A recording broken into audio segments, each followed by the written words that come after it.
No, tú has vuelto a cenar de Londres, ¿no? Que has estado estudiando allí. Sí, he estado terminando de estudiar allí cine y la verdad que bien, me ha dado un panorama diferente.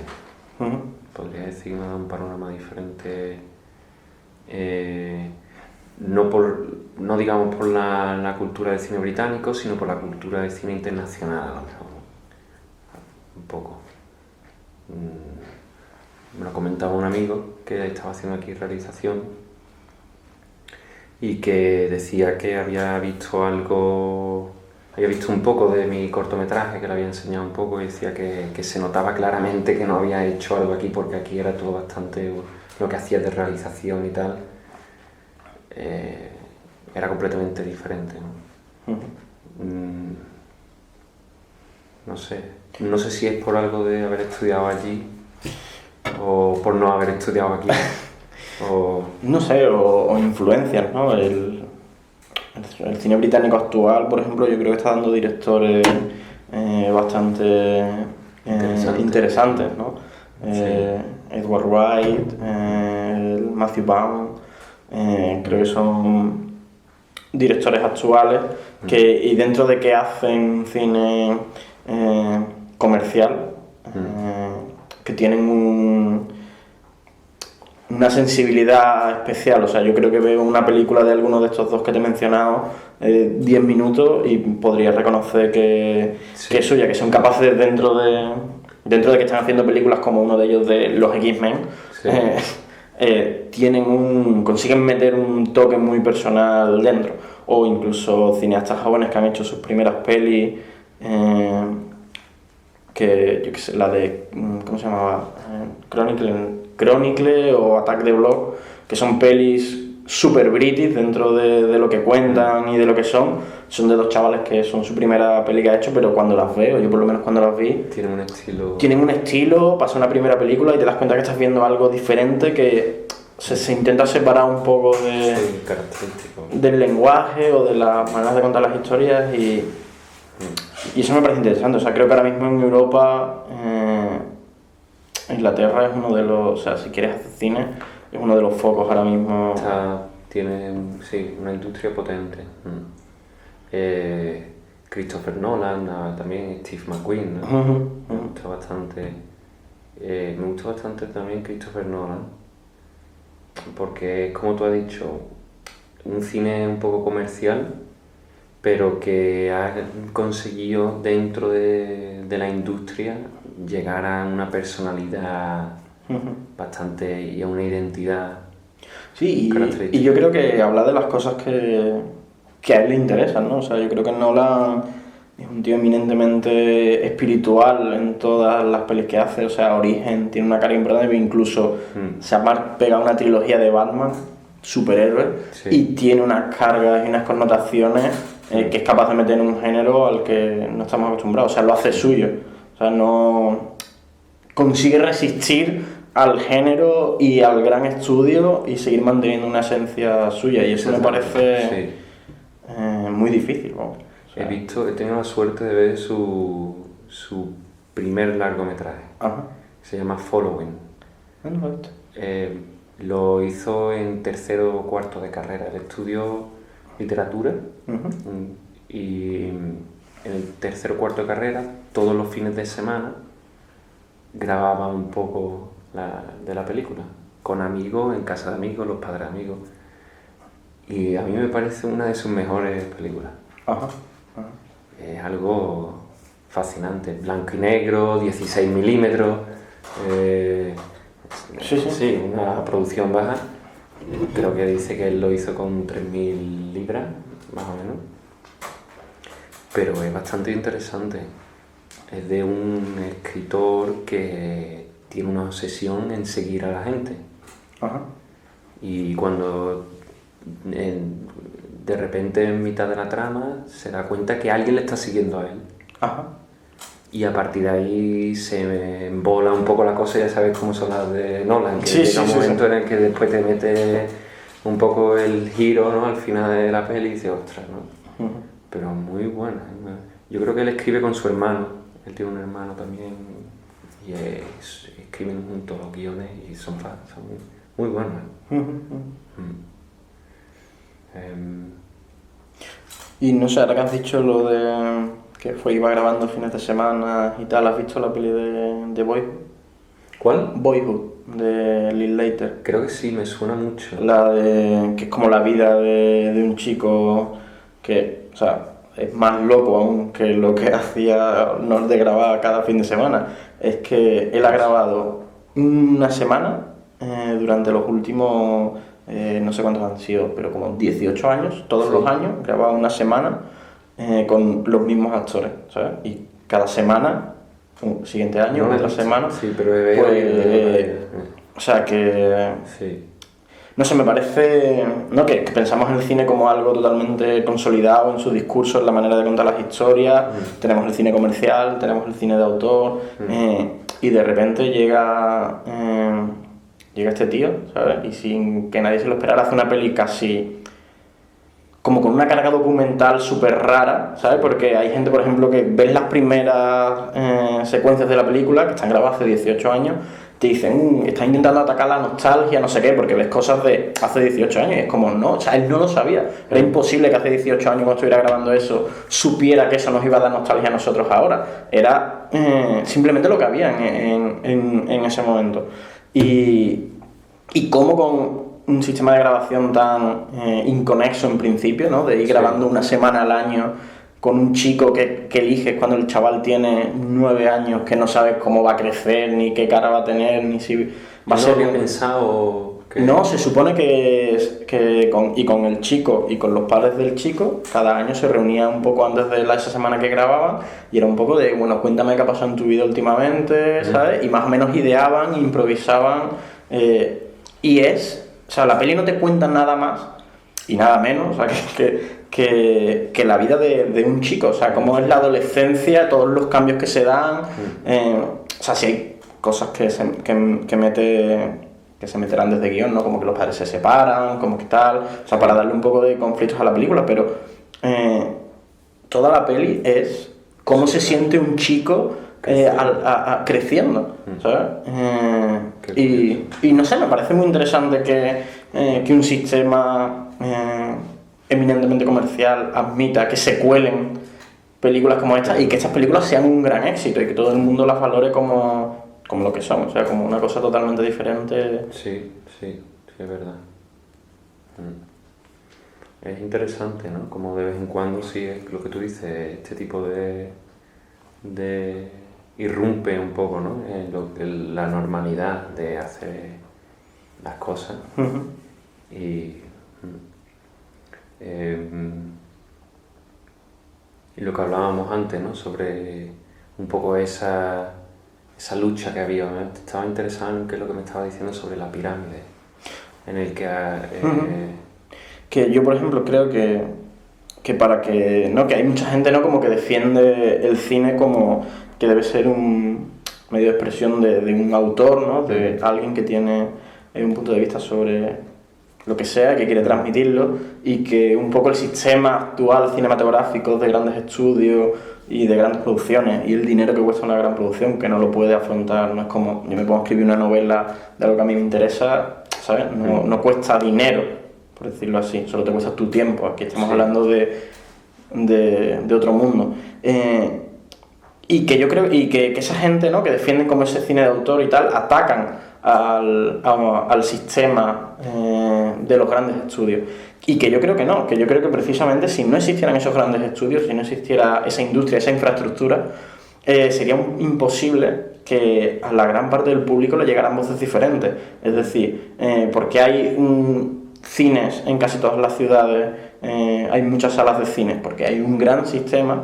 Y si tú como autor consigues hacer una película lo suficientemente, no me gusta decir interesante, pero que destaque en algo, llega a esas salas, llega a ese circuito, y me parece que si no tienes un sistema, o sea, si tienes una pirámide, si la base de la pirámide no es fuerte, o sea, si no tienes unos cimientos duros, no puedes permitirte voces discordantes, o un gran estudio a lo mejor está dispuesto a arriesgarse en una peli diferente si hace 100 películas al año, si hace 10 a lo mejor no, ¿no? Entonces, que la industria vaya bien es lo que permite riesgo en voces nuevas, en voces diferentes, en gente que tenga otras cosas que contar.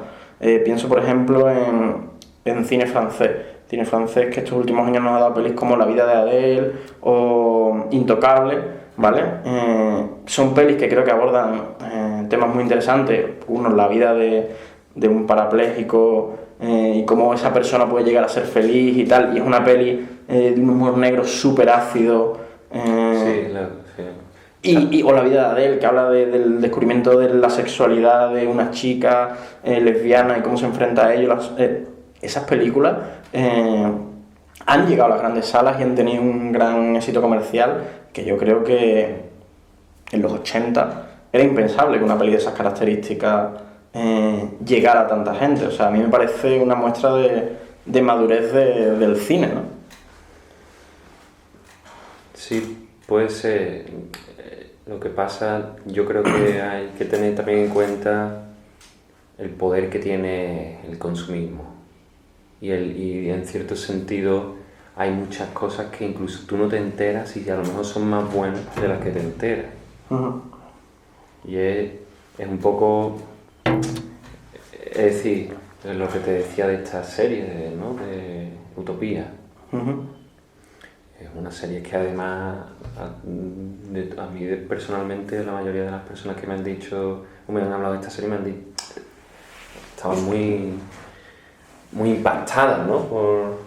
Sin embargo, oye, pues resulta que no hay suficiente inversión, pero la verdad que al fin y al cabo lo que tú dices, por mucho que tire de la cuerda, va a llegar a ese punto donde si la audiencia no digamos, no sigue ese tipo de cine o ese tipo de serie o ese tipo de tal, pues va a ser imposible, claro.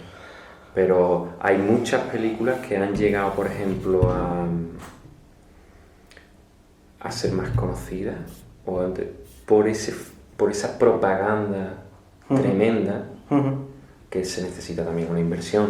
Sí, está claro. Y en realidad dices tú, oye, pues mira, resulta que es que no es una película tampoco que a la que yo hubiera ido a ir si a lo mejor no hubiera tenido tanta...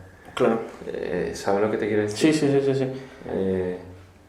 Es curioso también, ¿no? Sí, pero vamos, está claro que seguro que a la semana mínimo se nos pasa una joya que se ha hecho en algún sitio cinematográfica y que pasa totalmente por debajo del radar de lo comercial y que nunca llega a ver nadie. Eso está claro. Porque, bueno, las cosas funcionan así, ¿no? Sí. Pero el hecho de que haya algunas que sí pasen es lo que a mí me da esperanza. O sea, yo como... con la idea de que me gustaría en un futuro dirigir alguna película, a mí lo que me gustaría es que lo que yo quiero contar, que la historia que a mí me parece interesante llegue a la mayor cantidad de público posible. Pero quiero que sea algo muy personal mío. O sea, creo que si tú como autor no tienes algo que tú tienes dentro que necesitas contar o sacar fuera, la peli va a estar vacía, si no. Pero con eso en una mano... Ese es un dilema constante, yo creo que de la mayoría de... Es decir, el dilema de que lo que tú quieres contar digamos, llegue a la gente y sea agradecido, y es un dilema constante, una duda constante, un dilema, ¿no? Digo yo. Claro, lo que te estaba diciendo, en una mano tú tienes como algo tuyo que quieres que llegue y en otra mano que esa idea esté estructurada de una manera mínimamente comercial para que, o sea, ¿cuánto vendes de tu idea para que sea lo suficientemente entendible o vendible por un gran público? Porque si pones demasiado peso en una mano, pierdes la otra, ¿sabes? Yo creo que tienes que llegar a un equilibrio. Hay gente que no, hay autores que dicen, no, yo voy con lo mío, tal, y a mí lo comercial me da igual, y que bueno, que es respetable, ¿sabes? Pero yo creo que al final los cineastas son contadores de historias, y si una historia no se cuenta lo suficiente, se pierde. Entonces tienes que valorar ¿Qué puedes sacrificar de esa historia para que llegue a un número significativo de gente y pueda producir un cambio o un impacto en la sociedad? ¿Tú crees que el cine tiene la capacidad de hacer otras cosas más que, por ejemplo, contar una historia? Yo creo que sí. O sea, ¿tú crees que el cine puede llegar a embarcar otro tipo de formas? Aunque se ha intentado varias veces, que por ejemplo, una adaptación de una novela, o una adaptación como ahora el cine pega muy fuerte, ¿no? Adaptando novelas, adaptando cómics, pero ¿crees que el cine tiene la capacidad de poder llegar a un punto en el que cree nuevas formas características únicamente del cine? ¿Sabes lo que te quiero decir? Sí. No tiene por qué ser a lo mejor una película completa. Tú cuando vas a comprar un libro puedes comprar una novela, o puedes comprar un relato corto, o puedes comprar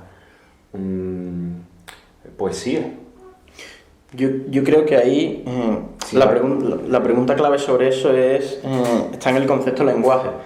Es decir, casi, o sea, en la manera de contar las historias. O sea, yo creo que, por ejemplo, aunque es literatura, no tiene el mismo lenguaje una novela que la poesía. O sea, la manera de estructurar la historia, la manera de hacerte llegar ciertas cosas es totalmente diferente. Incluso diría más, el cómic con respecto a la literatura, creo que el lenguaje también es bastante diferente. De hecho, creo que el lenguaje del cómic, simplemente por lo visual y por lo estético, puede estar mucho más cercano al lenguaje que usa a día de hoy el cine. Y es cierto que a día de hoy el cine, yo creo que usa un lenguaje prestado, o sea, obviamente, claro, de la literatura, de la forma de narración clásica, pero ya entramos en... O sea, obviamente se diferencia en muchas maneras, porque el cine es como más completo, podríamos decirlo así, porque tienes lo visual, tienes lo sonoro, creo que la música también es muy importante, que la música también tiene su propio lenguaje. Entonces yo creo que el cine es un aglomerador de lenguajes, pero crear algo nuevo totalmente diferente a lo que ya existe, no sé si sería capaz, principalmente porque entonces el cine para las personas, para el espectador, y la manera que tenemos las personas de entender las historias lleva siendo la misma desde los juglares, desde el teatro romano, o sea, presentación, nudo y desenlace, o sea, por la manera que tenemos nosotros de estructurar incluso nuestros propios recuerdos, o las anécdotas que contamos, las contamos así. O sea, para que una anécdota sea buena, para que una historia funcione, necesitas que tenga esa estructura. Entonces yo no diría que el cine, que no lo sé, ojalá en un futuro inventará un lenguaje propio totalmente diferenciado de los otros lenguajes para contar historias que ya existen. Yo simplemente... claro, es que ahí la cuestión donde entramos dentro de la percepción que ya tiene el público adquirida, aprendida y asumida. Y es que van a ver una película y tienen una expectativa. Y entonces esa expectativa se cumple o no se cumple dependiendo muchas veces de si la película se asemeja a lo que ya han visto antes. Es muy difícil romper con algo nuevo. Sin embargo, yo creo que el cine tiene la capacidad de poder hacer algo que pueda distinguirlo incluso de lo que normalmente vemos como cine, pero que tampoco lo lleve a lo que nosotros llamamos como videoarte. ¿Sabes a lo que me quiero referir? Sí, de hecho, por ejemplo, el videoarte creo que tiene un lenguaje compartido con la poesía. O sea, el videoarte es la poesía, o sea, lo que la poesía es a la literatura, el videoarte lo es al cine.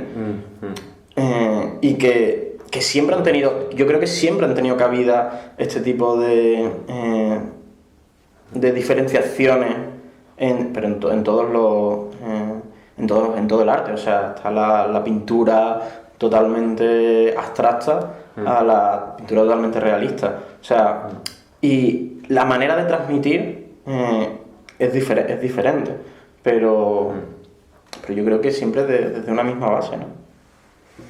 Sí, es verdad.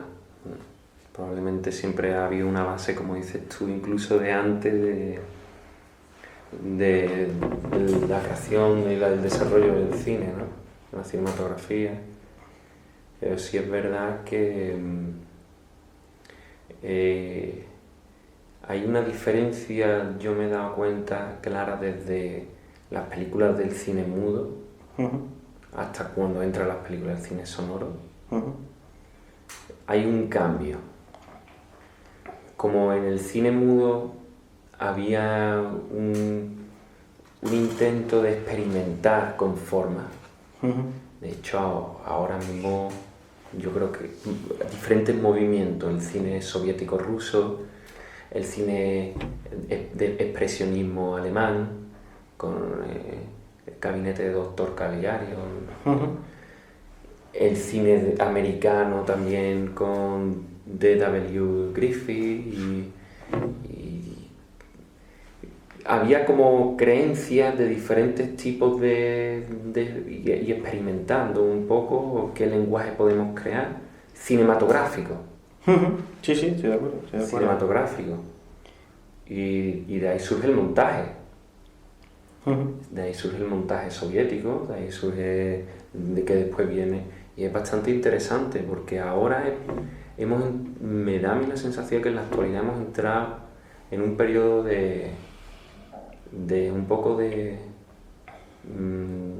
yo no diría vagueza, pero conformismo. Sí, desde el Dogma 95 con Lars von Trier y tal, que intenta crear un nuevo estilo de cómo hacer un cine diferente, por ejemplo, ¿no? Un poco. Sí.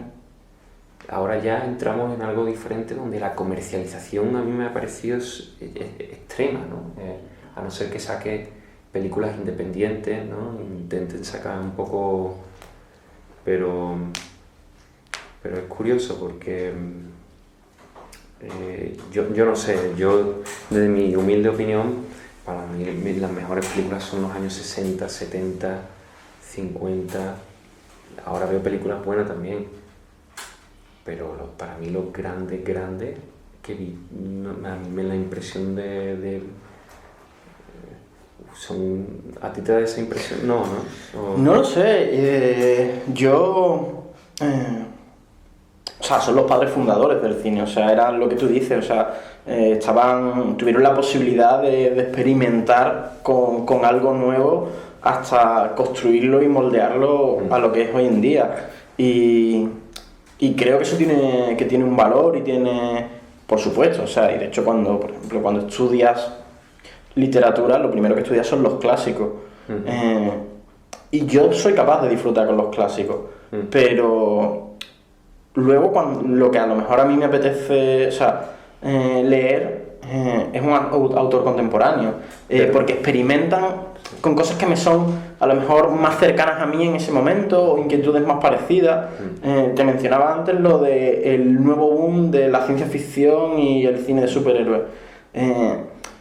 Aunque sean películas totalmente comerciales, es muy interesante pensar que la última vez que la ciencia ficción y el cine superhéroes tuvieron un gran boom, que fue la literatura, también fue en un momento de crisis mundial, Segunda Guerra Mundial, una falta de casi fe, podríamos decirlo. O sea, había una falta de fe en muchas cosas.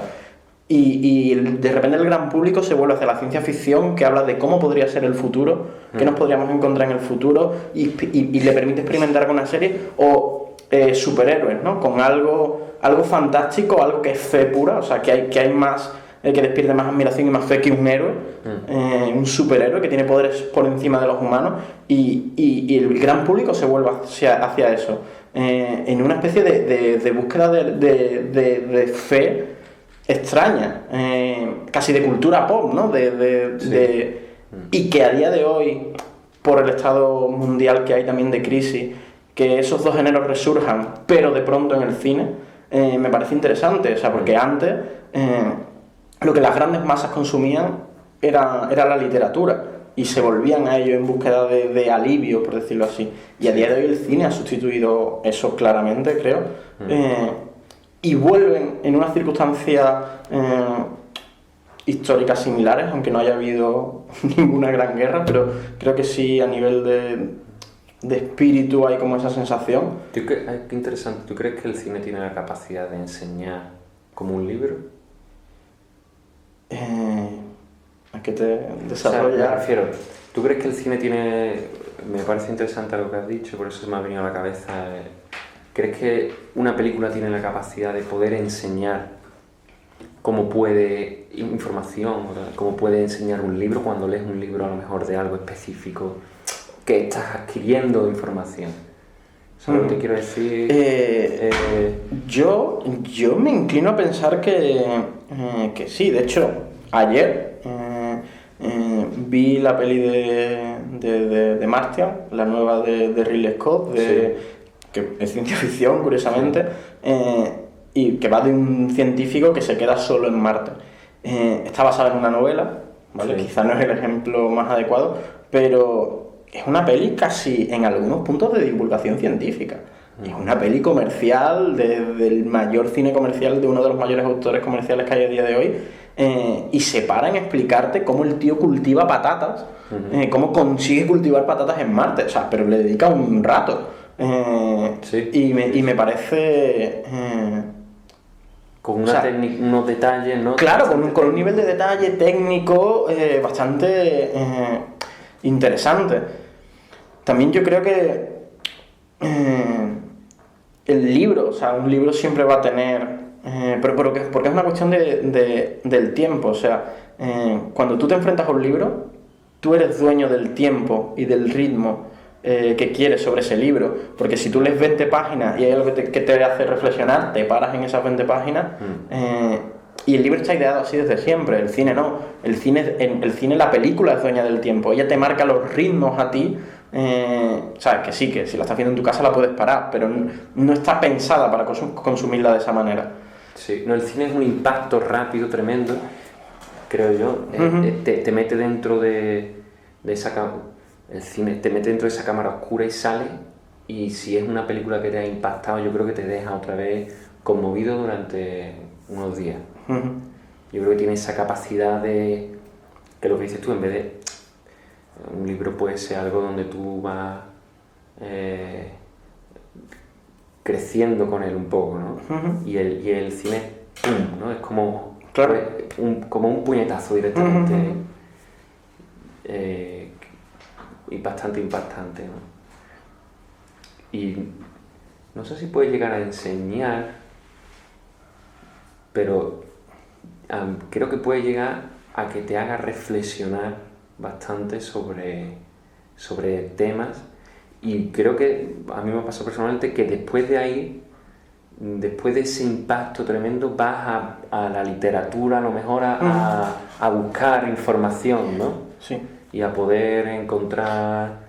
Pero también depende de lo que entendamos por enseñar, porque por ejemplo, pensemos en el cine americano, que es el que nos ha llegado a todos y a todo el mundo, y tú vas a cualquier lado del mundo y hay un pozo cultural que proviene claramente del cine, incluso de que va a algo más profundo y más inconsciente de cómo nos tratamos los unos a los otros, de la búsqueda de ciertas situaciones. Quiero decir, todos hemos visto en películas que dos desconocidos se ponen a hablar en un bar y eso lleva a... y eso, quiera que no, creo que va quedando en todo el mundo. O sea, el cómo afrontar ciertas situaciones, cómo relacionarte socialmente, cómo desenvolverte en una fiesta, en una reunión, porque hemos visto muchos ejemplos de eso. O sea, nos afecta incluso en nuestro modo de comportarnos socialmente, culturalmente. Yo creo que sí. Tiene un impacto tremendo. O sea, yo creo que cuando se habla de globalización, uno de los principales culpables a los que hay que mirar es al cine. Porque quiera que no, es la imposición de una cierta modo de ver las cosas y de una cultura ante tu propia cultura. Por ejemplo, hablando de una película que ha despertado mucha polémica, que es la nueva de Mad Max, Mad Max, las 3 primeras, es una trilogía, podríamos decirlo, eminentemente machista, en el sentido de que las mujeres son totalmente objetos, el hombre es el héroe, el hombre es el fuerte, el hombre es el que puede, y de pronto una película, volvemos a lo mismo, de las más comerciales que existen, pone en esa posición de héroe, de fuerte y de tal a la mujer. Y simplemente el revuelo que ha provocado eso en la sociedad. O sea, en Estados Unidos había grupos de hombres de ciertas asociaciones y demás promoviendo que se hiciera boicot a la película, o sea, pidiéndole al resto de hombres que no fueran al cine a ver esa película porque la heroína era una mujer, lo cual me lleva a mí a pensar, si las pelis que se hubieran empezado a hacer en los 60, en los 80 y toda nuestra generación se hubiera criado con películas donde los héroes son mujeres, estaríamos en la misma situación cultural de lucha del feminismo,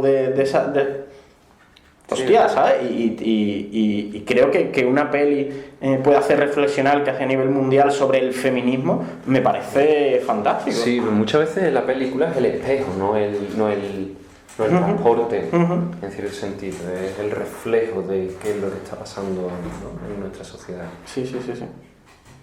Y lo que tú has dicho ahora mismo exactamente de esta película de Mad Max ahora mismo es digamos, un ejemplo, ¿no?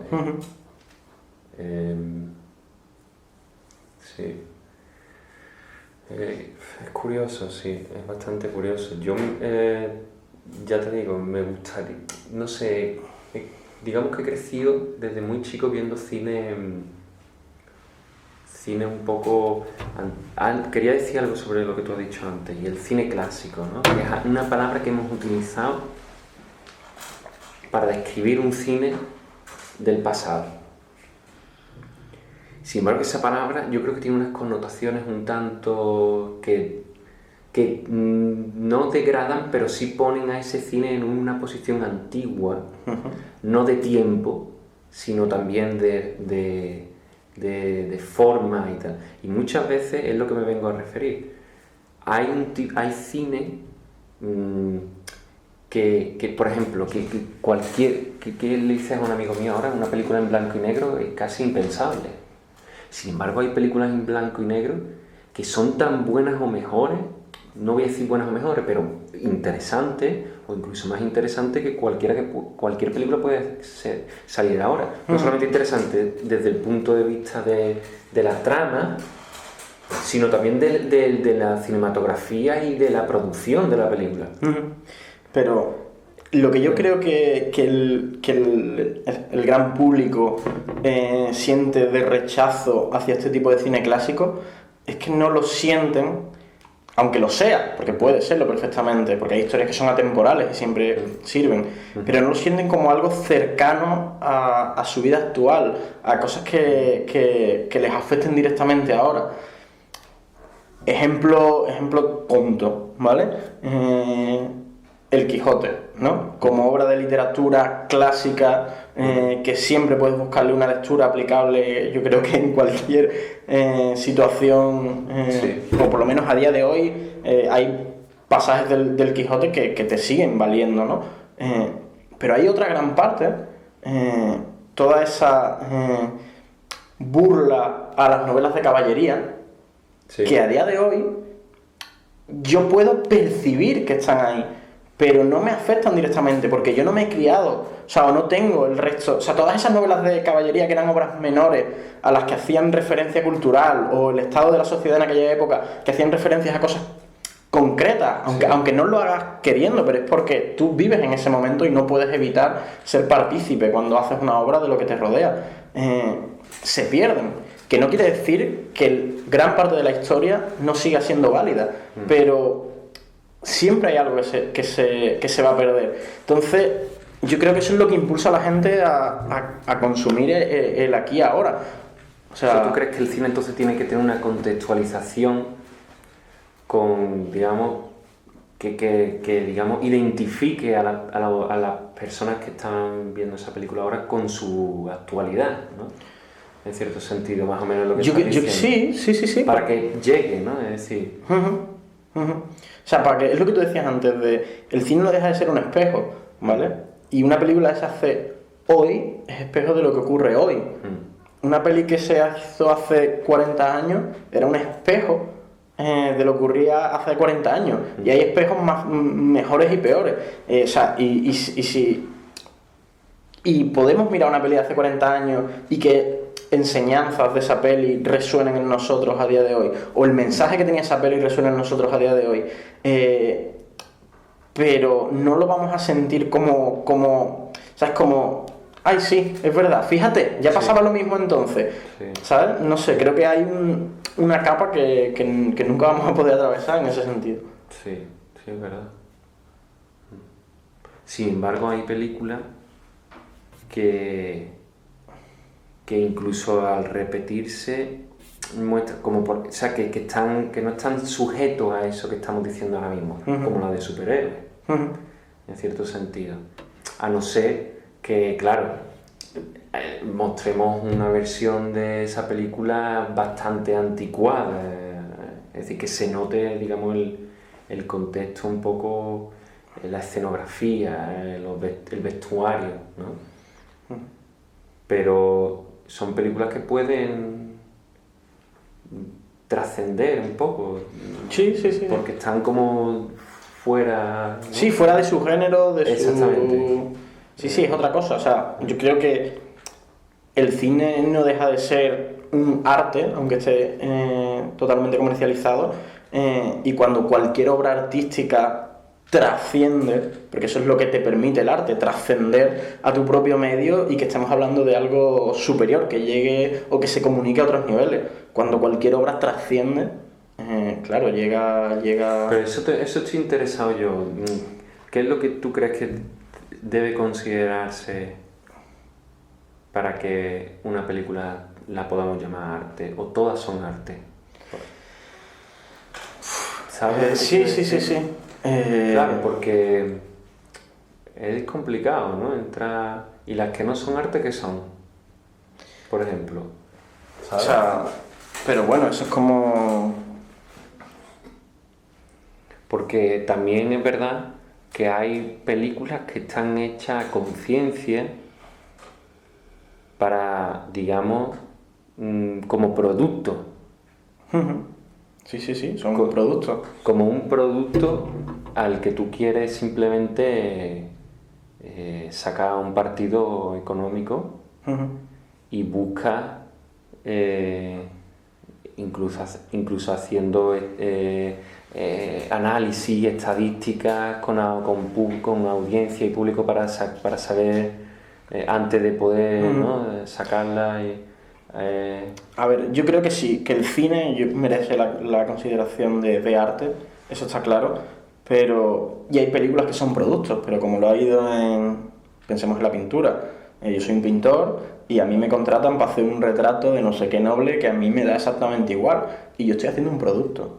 O sea, la pintura es arte, pero lo que yo estoy haciendo en ese momento es un producto porque necesito el dinero y yo entrego ese producto y ese producto va a ser totalmente efímero, va a pasar desapercibido, no va a trascender, no va a llegar a un estado superior del arte. Y con el cine pasa igual. O sea, obviamente hay películas que son productos, que sirven para aprovechar de cuántas películas se hacen porque acaba de morir alguien y se hace la película de su vida. Algunas veces no le ha dado tiempo ni a morir. Efectivamente, o sea, entonces...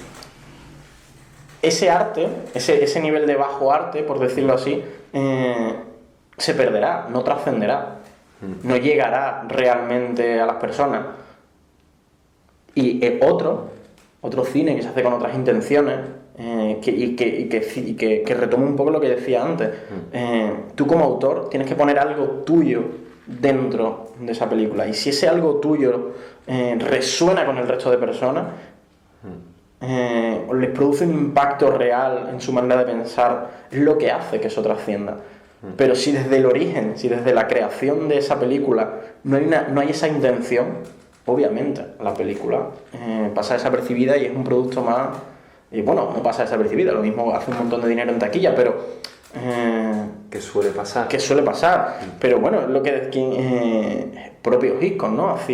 Decía, hago una para el estudio y otra para mí. Él hacía una película comercial, que era la que el estudio quería que hiciera, que recaudara, y luego hacía una peli que a él le parecía interesante. Esto es lo más interesante de todo, porque su película que ha tenido mayor repercusión, una de ellas, Psicosis, Psycho, la hizo independiente, porque no se la quería financiar el estudio. Efectivamente. Y no se la quiso financiar el estudio porque yo creo que es la única película que salió en ese momento que la protagonista muere a los 20 minutos. Eso era impensable. Una estrella de Hollywood que te la cargue a los 15 o 20 minutos de película, tú estás como una cabra, ¿no? No te financiamos la película. Y... ¿no? Es curioso. Pero que yo creo que eso ha existido siempre. O sea, los grandes artistas, los grandes creadores tienen que vender siempre una parte de sí mismos para poder sobrevivir, porque al final necesitamos dinero todos los días. Pero lo importante es, este sacrificio que estoy haciendo me va a llevar a poder conseguir algo que yo realmente quiero como artista, hacer en el futuro una peli realmente interesante, porque él pudo financiarse su propia película, porque ya llevaba no sé cuántas, con dinero del estudio y, ¿sabes? Entonces,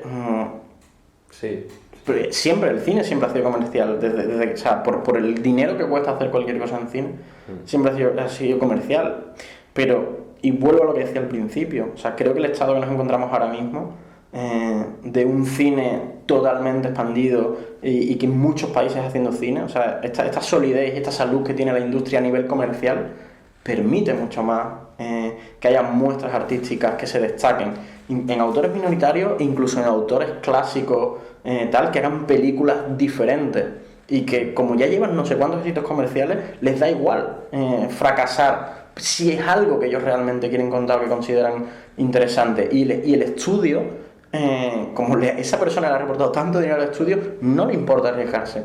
Y eso es lo que me parece interesante, o sea, de todo arte y del cine a día de hoy.